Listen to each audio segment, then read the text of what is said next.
amazing what these guys are doing right now out here on gravel. As we see, it looks like Pellaud continuing to look in his pocket there and kind of keep tabs on things. He was on his phone, so they're not far out from Council Grove now. Right. So Simon would have been communicating with his aid crew. I assume he does have a teammate out there. I guess it's potential that they could have been in touch as well, but I would bet that he's in touch with his feed zone crew.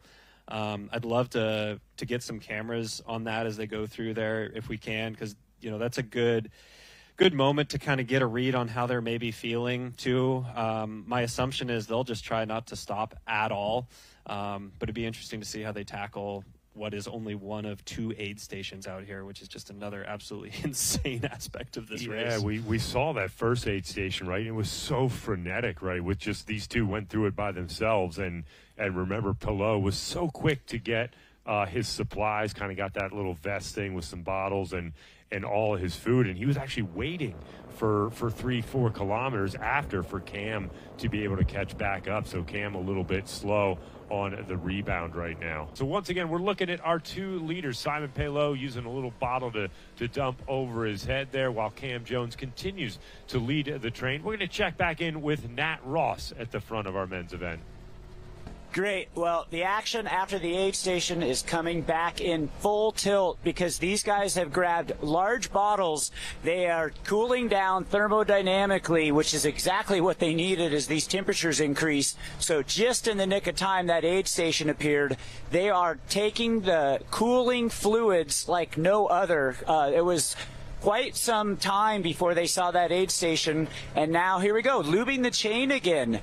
Simone has brought chain lube, and this is the second time that we've seen this. The alliance is insane, and I can only imagine the power that they're outputting and what that drivetrain sounds like. I don't know if it's annoying him or what, but these 2, quite the alliance. Simone has back pockets. Every time he grabs his pack, he's got everything he needs in there. The course recon was done correctly. And if you look at Cam's mountain biking skills around these corners are keeping the momentum up. Each pull that they take, guys, it's insane. And Payson, you'll appreciate this. You as well, Mayor.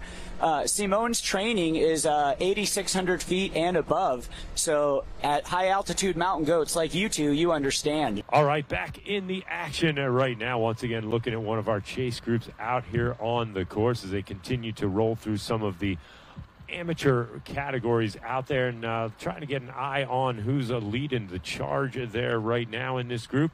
Can't quite make out the number or where we're at. We know our men are coming up on the 47 miles to finish spot, so still about 20 odd miles away from Cahola Lake, 25 miles away from Cahola Lake, and we've talked about that as being potentially one of the last spots on the course. It's really going to offer a natural selection point in terms of that 2-stepped windy climb to the top of the lake. But again, back with our leaders, somebody taking a little bit of a picture there as the 2 leaders going through a little bit of history here in the making as we see Cam Jones continue to drive the train. Simon Pellaud always reaching in those back pockets, it seems, to grab snack, chain lube, whatever he needs to keep that bike rolling forward. And you just can't say it enough what a great job these 2 riders are doing. We thought last year's race that those were early breakaway attempts, but this is completely